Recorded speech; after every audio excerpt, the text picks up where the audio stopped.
Hola, everybody. This is Deborah Dachinger, Dare to Dream Radio, and welcome.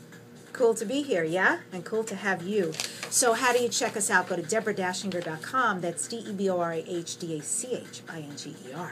Join me there. That website is a changing. I want to give a little shout out. You know, I love you guys writing me, emailing me. I read every single one. Whether or not I have a moment to respond, please know in my heart, take this, all of you. Thank you, thank you, thank you. Gratitude. So check this one out. Awesome. This is from Paul. I hope I'm saying this right. E-M-P-E-Y. MP? MP? And Paul wrote, Dear Debbie, just wanted to pass along that I bought your book. Brilliant. Thank you. Just so you know, I then bought 4 more to give to those that I coach. And P.S., that's the second coach who wrote to me and said, your book is now mandatory reading for my clients. I was wondering if I mailed you my copy, could you sign it? I also pass along your broadcasts and stations up here in Canada. And thanks in advance, Paul, engaged. And thank you, Paul, that, you know, for people who take the time out of their busy lives and day to connect with me and let me know that I'm having impact, it's registering. I love you. I love you so much because you encourage me, and it's usually divine timing. So I want to talk to you right now about the coolest subject ever on the planet, which is the great I am principle. The greatest of all principles, which is I am that I am. Okay? Here we go, kids. So, I've talked about this before because this is the second time I'm going to bring up this person's name, and I am so enthralled with all these metaphysicians who came early century 1900s. I just think it's amazing. At a time when who the heck understood metaphysics, but they did. They already knew the principles. I'm sure it's been around since time began because I think it's the truth. So his name was Neville Goddard. Yay, Neville. And Neville taught those who flocked to come see him speak that was basically scripture. Taught the idea that man, in order to make things come about, wishes, dreams come true, yes, manifestation, in order for that to happen, they had to think from the end. And he said, I'm not making this up. Go read the Bible. It tells you so. Yeah? And he called that thinking from the end, the state of the I am. What's so cool about that is that I have a process in my book that I talk about called the backwards technique. If you want to check out my book, it's called Dare to Dream, This Life Counts. Go to Amazon.com or it's on my website, Deborah Dachinger. Very easy, easy, easy. And he called this the state of the I am. So let's talk about that. He said that all of the Bible was basically a blueprint for man's development. Woohoo! So check that out. So if you follow and read the Bible, don't take it too literal because it's all mythical. It's all parables. They're meant to be teachings. Yeah? And he said there was something called the universal law of reversibility. And that's about thinking from the end. I totally get that principle. I've seen that in action. I've heard other people talk about it.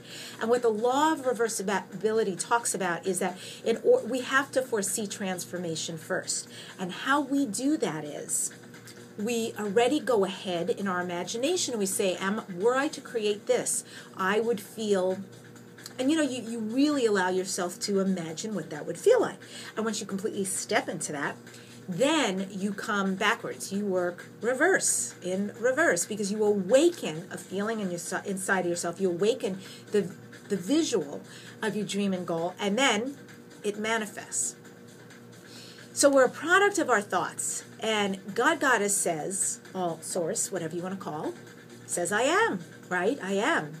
But their qualification is, I am that I am. I am that I am. What a beautiful chant if you say nothing else. I am that I am, that I am, that I am. I am that I am, that I am. We fill in the blank. So God Goddess says, I am that I am, and then we fill in the blank. I am happy. I am sad. I am sick. I am healthy. I am rich. I am poor. I am lucky in love. I am unlucky. What do you say all the time? And then what do you create? Okie dokie. We thus practice and create our thoughts.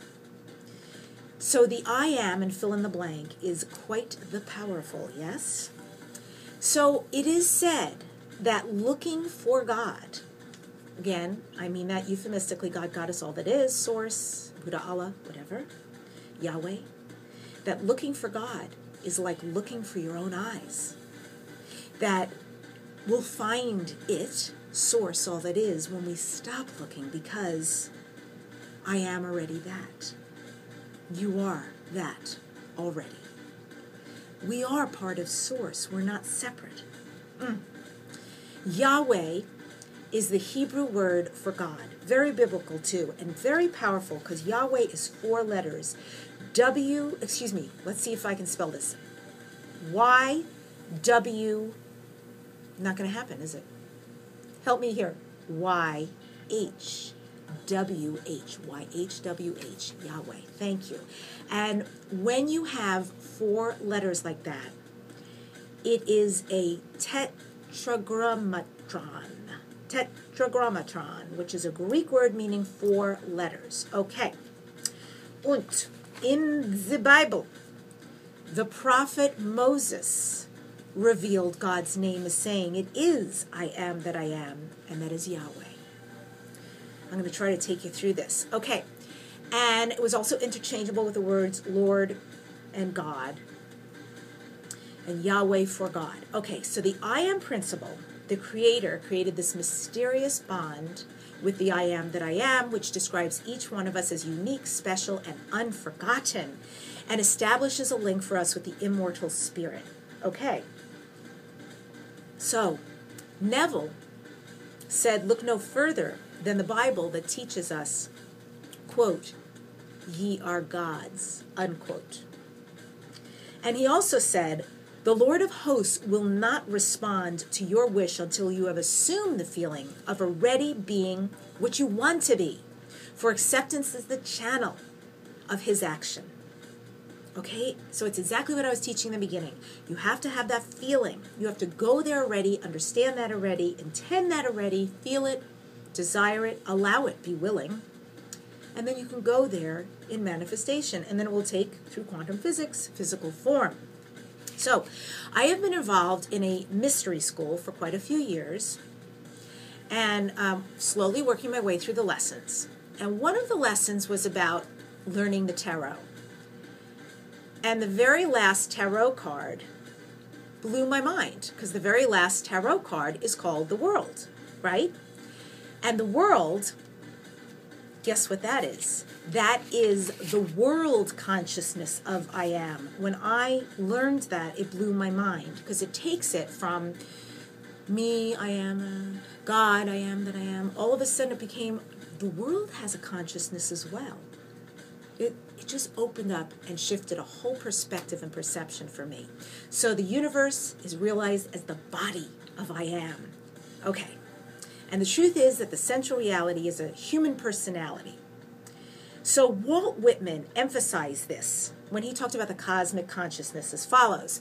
Intuition is intuition of the absolute balance in time and space, of the whole of this multifariousness, this revel of fools, and incredible make-believe, and general unsettledness we call the world. A soul sight of the divine clue, an unseen thread which holds the whole congeries of things, all history and time and all events, however trivial, however momentous, like a leashed dog in the hand of a hunter. So focus on these. I am is the creator of the universe. I am is the beginning of life.